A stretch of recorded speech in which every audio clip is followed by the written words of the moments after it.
The summer heat in Clover Bend, Mississippi, sits on your shoulders like a wet blanket, heavy, unrelenting, and deeply personal.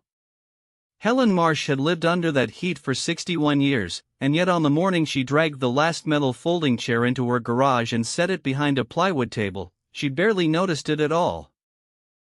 Helen had taught 8th grade English at Clover Bend Middle School for 33 years before her knees and her principal's patience both gave out at the same time. Retirement, she had quickly discovered, was just loneliness with a better schedule. She missed the chalk dust. She missed the sound of pencils scratching across paper. More than anything, she missed being needed.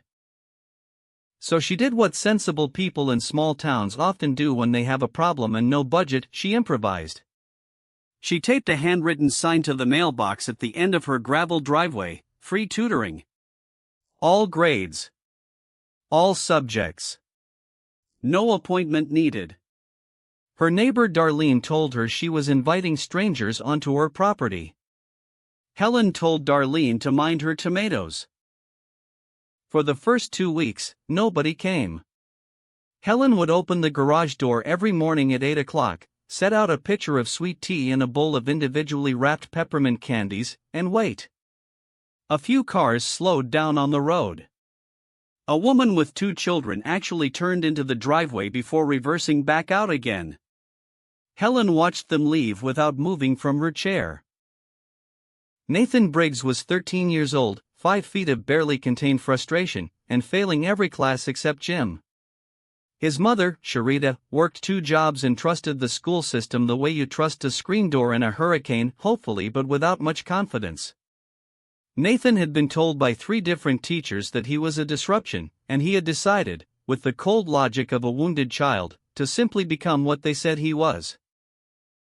He found the sign on a Tuesday afternoon while walking home from the corner store with a bag of chips he hadn't paid for.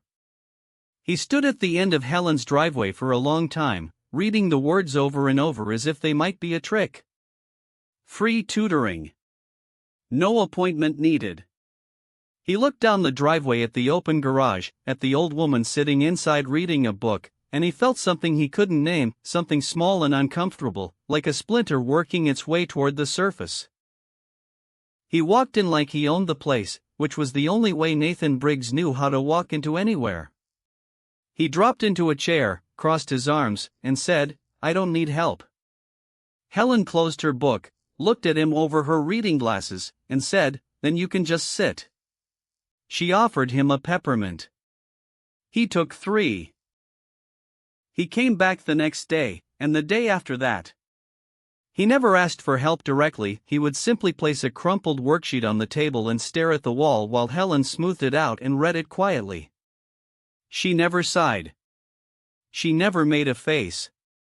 She just started talking, as naturally as if she were describing the weather, about whatever the worksheet contained. Nathan would gradually stop staring at the wall and start staring at the paper instead. The real trouble came in the 4th week. Nathan had a reading comprehension test coming up, the kind that counted for a significant portion of his final grade. Helen had been working with him on the same passage for 3 days, and he still couldn't make sense of the figurative language buried inside it. He pushed the paper off the table one afternoon and said, flat and final, "I'm stupid. Everyone knows it. You're wasting your time."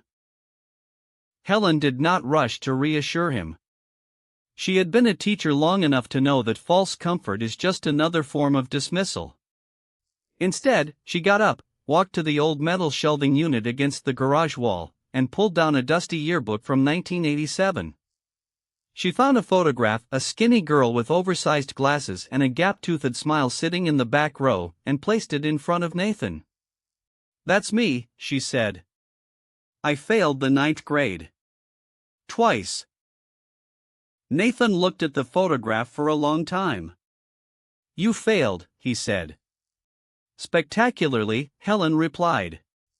She told him about the teacher who had finally refused to give up on her, a woman named Mrs. Dupree who had stayed after school every single Thursday for an entire year, unpaid and unrecognized, until something in Helen's brain finally clicked open like a rusty lock finding the right key.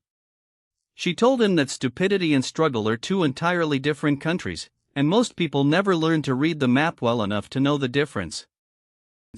Something shifted between them after that conversation, a small but permanent shift, the kind you only recognize when you look back at it later. Nathan picked the worksheet up off the garage floor, smoothed it himself this time, and said, "Okay. Show me the metaphor part again." Helen sat back down. She poured 2 glasses of sweet tea. They worked until the fireflies came out. The test came back with a 68. It was not a perfect score. It was not a movie moment, trumpets playing, tears streaming down faces score. But it was a passing grade, and it was Nathan's earned through 3 weeks of quiet, stubborn, unglamorous work in a garage that smelled like motor oil and peppermint candy. He walked to Helen's house that afternoon holding the paper in both hands, as carefully as if it were made of glass. Helen taped it to the wall. Right next to the shelving unit, right below the yearbook. Nathan protested, said it was embarrassing, said 68 was nothing to celebrate. Helen said, "The first brick in a wall isn't the whole wall. But you cannot build the wall without it." She handed him a peppermint. This time he only took one. Word spread the way word always spreads in small towns, slowly at first, then all at once. By the end of that summer, 3 more children from Nathan's neighborhood had found their way to Helen's garage. Then 5. Then 9.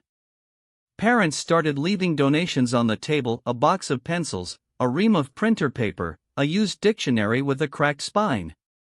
Helen never asked for any of it, and she never turned any of it away. Nathan began arriving before the other children did, setting up chairs, sharpening pencils, arranging the peppermint bowl near the door where the new kids could reach it easily. Helen noticed but said nothing. She understood, in the way only teachers and gardeners truly understand, that you do not rush a thing that is growing correctly. You simply make sure the light is good and stay close enough to matter. In October, Nathan's school counselor called Helen to ask what she had done differently. Helen thought about it for a moment and said, "I didn't do anything differently.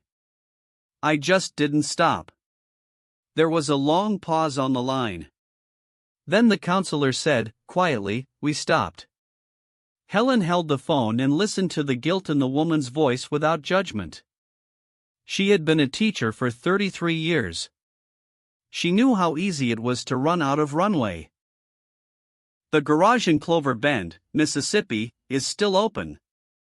The plywood table has been replaced by a real one, donated by a church 3 towns over. The sign at the mailbox is laminated now.